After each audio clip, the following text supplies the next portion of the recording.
आज के इस परिसंवाद के नेता की भूमिका में हमारे बीच में सुमित मिश्रा हैं। मैं सुमित जी को यहाँ बुलाना चाहता हूँ कि वे आएँ और अपने विचार व्यक्त करें। भाई सुमित मिश्रा।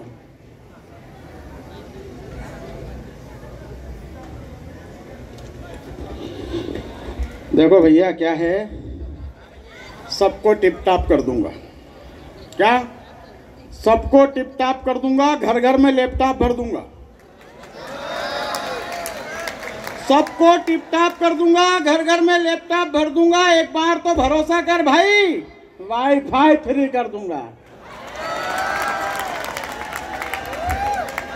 हमारे आज की इस परिसंवाद की अध्यक्षता कर रहे, जिनके साथ लंबा समय मेरे को काम करते हुआ, इस गुजराती कॉलेज से भी वे प्रखर छात्र नेता रहे और संसद में भी देश के सर्वश्रेष्ठ वक्ता रहे हमारे मध्य प्रदेश विधानसभा में। ऐसे आदरणीय गोपी कृष्ण नेमा जी, मेरे गुरु जी, और मैं जहाँ भी हूँ वहाँ पर खड़ा करने वाले आदरणीय प्रतीक दादा, आपके श्री चरणों को प्रणाम करता हूँ। गुरु शिष्य की परंपरा यहाँ पे समाप्त, आज की परिसंवाद की चालू। आदरणीय कमल सेठी जी, छोटी बहन पिंकी, भाई उन्नीत, आदरणीय गुरुजी दिनेश सेठी जी। मित्रों, मैं इस महाविद्यालय में जब आया था तो 19 जैसा दिखता था और मेरे बाल है ना जितने उतने दिनेश सेठी जी के हुआ करते थे, महेश्वरी जी के। खैर, सामने आदरणीय सुब्रा मैडम बैठी हैं, हमारी सुनीता जैन मैडम बैठी हैं, राजश्री मैडम बैठी हैं, पगारे सर बैठे हैं, हमारे बहुत सारे गुजराती कला विधि महाविद्यालय के कॉमर्स के आदरणीय शर्मा सर, भंडारी सर, उपस्थित आप सभी मित्रों। मेरी जो भूमिका है ना वो नेता की है। अब क्या है मित्रों कि लोगों ने किया बदनाम, रुसवा इस कदर हमको, लोगों ने किया बदनाम, रुसवा इस कदर हमको कि हर महफिल में अपनी दास्तां दोहराई जाती है और खुद संभलता नहीं लोगों से शबाब अपना, तो क्यों नाहक हम पे तोहमत लगाई जाती है। चाहे जिस महफिल में देखो नेताओं पे आरोप लगा देते हो यार। कभी नेताओं का जीवन जी के देखना। सुबह 6 बजे उठते हैं, मंगलवार का दिन हो, ये आम आदमी आता है मेरे पास, मेरा हाथ पकड़ता है, हाथ पकड़ के घर के बाहर ले जाता है। ब्रश भी नहीं किया होता हूं मैं उस समय, इसके घर के ढक्कन के पीछे ले जाता है, उठा के चेम्बर का ढक्कन उठाता है। देखो यार भैया, अब बताओ, मंगलवार का दिन बजरंगबली का दर्शन करें कि इसके चेम्बर का? मां से फ्री होता नहीं हूं भैया। नगर निगम वाले आए थे मेरे घर। आजकल मैंने 10 कमरे का एक मकान बनाया है। 2 कमरे में रहता हूं साहब, 8 कमरे के अंदर मैं हॉस्टल चलाता हूं। अब वो व्यवसायिक कर मांग रहे हैं, नेताजी तो जरी मदद कर दो। मेरे घर आएंगे, सुबह सुबह चाय पिलाता हूं, अपने मोबाइल से फोन लगाता हूं, अपनी गाड़ी पे बिठा के नगर निगम ले जाता हूं, इनका काम निपटाता नहीं हूं। तत्काल बोलते भैया कलेक्टर में जाति प्रमाण पत्र भी बनवा दो। नगर निगम से कलेक्टर जाता हूं, जाति प्रमाण बनवाता नहीं, उसके पहले बोलते भी आईडिया की एनओसी भी आज ही जाहिर करवा दो। फिर इनकी आईडिया की एनओसी जाहिर कराता हूं। उसके बाद चुनाव आता है, चुनाव के 1 रोज पहले ये मेरे से दारू मांगता है, फिर मेरे से पायजाब मांगता है, फिर मेरे से साड़ी मांगता है, फिर मेरे से कंबल मांगता है। अब बताओ, जब ये मेरे को बिगर लिए दिए वोट नहीं देगा तो यार मेरे घर के आटे डिब्बे में भी आटा लगता है ना। कभी पूछा कि नेताजी आपके घर पे आटा कौन डालता है डिब्बे में? कभी पूछा कि भैया आपके मोबाइल का बिल कौन भरता है? कभी पूछा कि आपकी गाड़ी में पेट्रोल कौन डालता है? मैंने ये महिलाओं को 33% आरक्षण दिया, 50% दिया नगर निगम में दादा। मैंने अपनी सुविधाओं को काटकर महिलाओं को 50% आरक्षण दिया, तो उसमें भी मेरे साथ बहुत बड़ी बड़ी समस्याएं खड़ी होती हैं।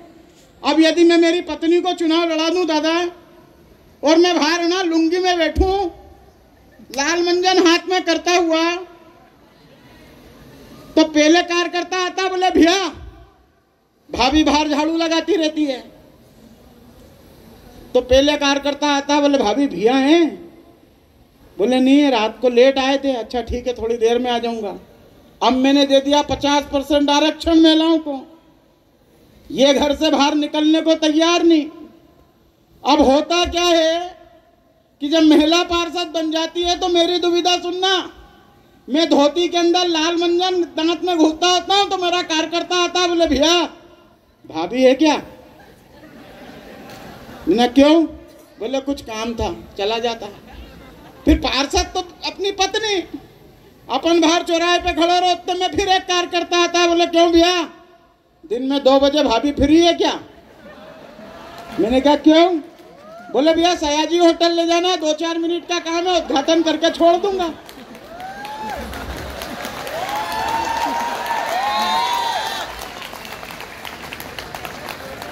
अरे बहुत समस्या है नेताओं के पास।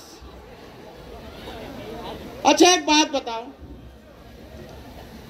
ये कन्याएं 9 दिन गरबे खेलती हैं, इनके पुरस्कार कौन बांटता? मैं। रावण कौन जलवाता है? मैं। दीपावली मिलन समारोह कौन आयोजित करता है? मैं। आपके यहाँ तीज में, शादी में, त्योहार में कौन खड़ा होता है? मैं। मेरे यहाँ अभी गर्मी आएगी गोपी भैया, आदमी पत्रिका देने आता है, बोले भैया 14 अप्रैल को आपकी छोटी बहन की शादी है। मैंने हाँ प्यारे बोल क्या करना है? बोले भैया बारात सुबह 9 बजे आएगी, आप 8 बजे अगवानी के लिए आ जाना। मैंने क्या आ जाएंगे? फिर दरवाजे तक जाता नहीं, फिर पलट के आता है। बोले भैया आप रात बिरात लेट आते हो, बहुत सारे काम रहते हैं, सुबह नहीं आ पाओ तो ऐसा करना दिन में सगाई है, जब आ जाना। हाँ भाई, फिर पलटता है, फिर दिल्ली से वापिस आता है। बोले भैया देखो दिन में भी आपके बहुत सारे काम रहते हैं, मीटिंग मीटिंग ये वो, आप तो ऐसा करना शाम को आशीर्वाद समारोह में आशीर्वाद देने ही आ जाना। हमने कहा ठीक है भैया शाम को आ जाएंगे। फिर पलटता है, बोले भैया देखो शाम को भी अगर आपको बहुत ज्यादा काम हो तो आप भले ही मत आना, पानी का टैंकर जरूर भेज देना। साला समझ में ही नहीं आता है कि अपने को पत्रिका दे रही है कि पानी के टैंकर को। हम नेताओं की ये कठिनाई है, और चूंकि मैं नेतागिरी करता हूं इसलिए बता रहा हूं। और मित्रों इस देश का दुर्भाग्य क्या है मालूम है? कि इस देश ने वल्लभ भाई पटेल को सरदार की उपाधि दी। इस देश ने बाल गंगाधर तिलक को लोकमान्य की उपाधि दी। इस देश ने जवाहरलाल नेहरू को चाचा नेहरू और पंडित जवाहरलाल नेहरू की उपाधि दी। इस देश ने गांधी जी को राष्ट्रपिता और महात्मा की उपाधि दी। किंतु इस देश ने यदि नेता की उपाधि किसी को दी है तो वो नेताजी सुभाष चंद्र बोस थे। आपको क्या लगता है नेता को केवल गाली बक सकते हो, नेता के ऊपर आरोप लगा सकते हो? मित्रों भ्रष्टाचार 4 प्रकार का होता है। पहला होता है नजराना, जो काम होने के पहले दिया जाता है। दूसरा होता है जबराना, जो जबरदस्ती वसूल किया जाता है। और तीसरा होता है हकराना, बंधा बंधाया हिसाब 5%, 10%, 20%। और चौथा होता है शुक्राना, जो काम होने के पश्चात दिया जाता है। तो नजराना, जबराना, हकराना और शुक्राना, इन चारों को मुझको है मिलकर हटाना। ये जितने किरदार बैठे हैं, ये युवा, ये महिला, ये अधिकारी, ये आम आदमी, ये सब मेरी चौखट पे माथा टेकते हैं। ये युवा अपने पिता की 1.5 लाख की गाड़ी पर सवार होकर आज भी किसी कन्या विद्यालय और महाविद्यालय के सामने जाकर कहता है कि मेरे सामने वाली खिड़की में एक चांद सा टुकड़ा रहता है। ये व्हाट्सएप और फेसबुक में मशगूल है, ये अपने माँ बाप की सेवा नहीं कर सकता, ये देश से भ्रष्टाचार समाप्त करेगा। ये महिला ना जाने कौन कौन सी संज्ञाएं दी इनने बहन पिंकी ने। मित्रों, ईमानदारी की एक बात बताना कि का नाम के जितने सीरियल है, एकता कपूर वाले का, ये का नाम के सीरियल देख देख के पूरे परिवार के अंदर जो कुटाराघात करने का काम एकता कपूर ने किया है, ये महिलाएं देश से भ्रष्टाचार समाप्त नहीं कर सकती। और एक बार ये आम आदमी यदि भ्रष्टाचार समाप्त करने की कोशिश करे तो भी ये महिला नहीं करने देगी। लिपस्टिक बहुत महंगी हो गई भाई, पाउडर बहुत महंगा हो गया है, आजकल परफ्यूम बहुत सारे महंगे हो गए, और फिर उसकी साड़ी मेरी साड़ी से सफेद कैसे? आजकल मैचिंग की साल भी पहनना है, मैचिंग का दुपट्टा भी डालना है, बहुत महंगाई है भाई। भ्रष्टाचार की जननी माताजी आप ही हो। और ये जो अधिकारी यहाँ बैठे हैं, ये मेरे गुरुजी हैं, आदरणीय प्रतीक दादा।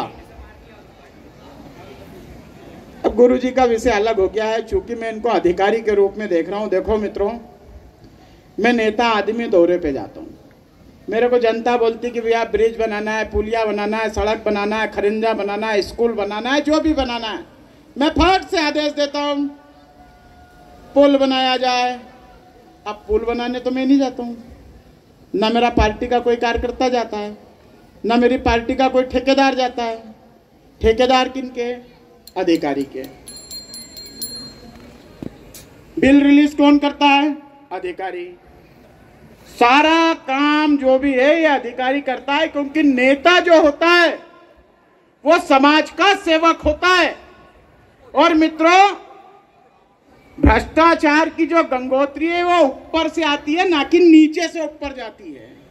इस देश में एक समय था जब इस देश का एक प्रधानमंत्री कहता था कि मैं 1 रुपए भेजता हूं तो नीचे 15 पैसे पहुंचता है। और एक प्रधानमंत्री फिर मैं हूं जो कहता हूं ना खाऊंगा ना खाने दूंगा। तो आज देश का प्रधानमंत्री नरेंद्र मोदी है, और मैं आपसे फिर पूछता हूं, यह आपकी नीति के ऊपर निर्भर है कि देश का नेता कैसा हो। वो समय गया जब नेता राजनीति के पेट से पैदा होता था, और वो समय भी गया जब राजा राजमहल में पैदा होता था। आज का नेता पैदा होता है सरकारी स्कूल में, सामाजिक भवनों की दीवारों के बीच में, सरकारी पाठशालाओं में, और उसे रानी नहीं मतदान बेटी पैदा करती है, और उसके माँ बाप आप और हम होते हैं। तो ये नेता कौन पैदा करता है? आप पैदा करते हो। आप चाहोगे तो आपको लालू मिलेगा, आप चाहोगे तो आपको मुलायम मिलेगा, और आप चाहोगे तो आपको नरेंद्र मोदी मिलेगा। बात शर्त इतनी है कि आपको आपका व्यवहार सुधारना पड़ेगा। यदि आप मेरे से भ्रष्टाचार करने का नहीं बोलोगे, मैं नहीं करूंगा।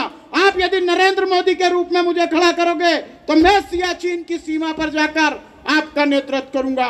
मैं चीनी सैनिकों को खदेड़ूंगा, मैं परमाणु अणु बम सारे बना कर दूंगा, क्योंकि मैं नेता आशा और विश्वास का अमरता सागर, त्याग और तपस्या का रूपक, धरती सा वृक्ष, आसमां सा बुलंद, सरस्वती की वीणा का सरगम, प्रेमी का गीत, ब्रह्मा के मस्तक का तेज, और झुके तो पैर चीड़ का, और उठे तो शीश हिमालय का। यह होता है नेता। और नेता जो होता है वो समाज का निर्माण करता है, और नेता का निर्माण आप लोग करते हो। इसलिए आप लोगों की भूमिका आप सही कर लीजिए, इस देश से भ्रष्टाचार समाप्त हो जाएगा। ना ये युवा, ना ये आम आदमी, ना ये अधिकारी और ये महिला, ये सब मेरे दरवाजे पे आते हैं। ये अधिकारी को ट्रांसफर रुकवाना हो मेरे पास आएगा, ये युवा को पास फेल होना हो मेरे पास आएगा, ये महिला के पास छोटी मोटी जरूरतें मैं पूरी करता हूँ। ये आम आदमी तो मेरे से बिगड़ लिए दिए कुछ करता ही नहीं है, मेरा पट्टा होता है ये। इसलिए आप सबको कह रहा हूँ, इसलिए आप सबको कहता हूँ, ये आधुनिक युग का देवता कौन? नेता। आपके दुख का निवारण करने वाला कौन? नेता। अरे मैं तुम्हारा भाई हूँ यार। अच्छा एक बात बताओ, ये आप सब कॉलेज में बैठे हो, अब यहाँ पे शुरुआत में दिनेश महेश्वरी सर ने कहा कि भंडारी सर रिटायर होने वाले थे जब उन्होंने एक कमेटी बनाई। इस देश का सबसे बड़ा दुर्भाग्य यही है कि हर अच्छा आदमी अच्छा काम जब भी करना शुरू करता है जब वो जाने ही वाला होता है। उसने बोला यार अपने ऊपर कोई आरोप प्रत्यारोप होना नहीं, क्योंकि भांग पूरा कुएं में घुली है, ये सारे भ्रष्टाचारी मिलके अपनी फाइल चटकाएंगे।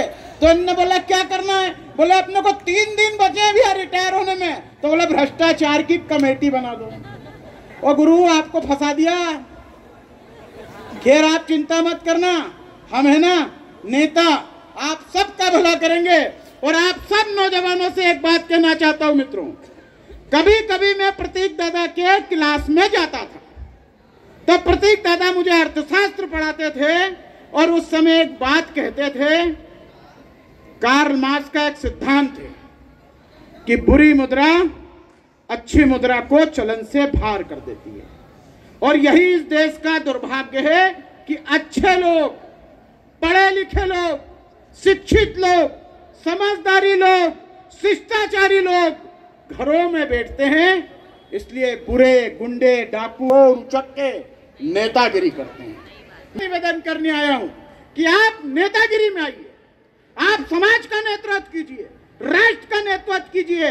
आप में से कोई नया नरेंद्र मोदी पैदा होना चाहिए और फिर इस राम लल्ला को झोपड़ी से उठा के महल में बिठा देना, काशी में भव्य मंदिर बनवा देना। इसी भावना के साथ आप सबको बोलता हूं, और मेरे साथ यदि मेरी बात से सहमत हो तो ये सदन मेरे साथ नारा लगाना चाहिए, बोलिए भारत माता की जय, भारत माता की जय, जय श्री राम, जय श्री राम।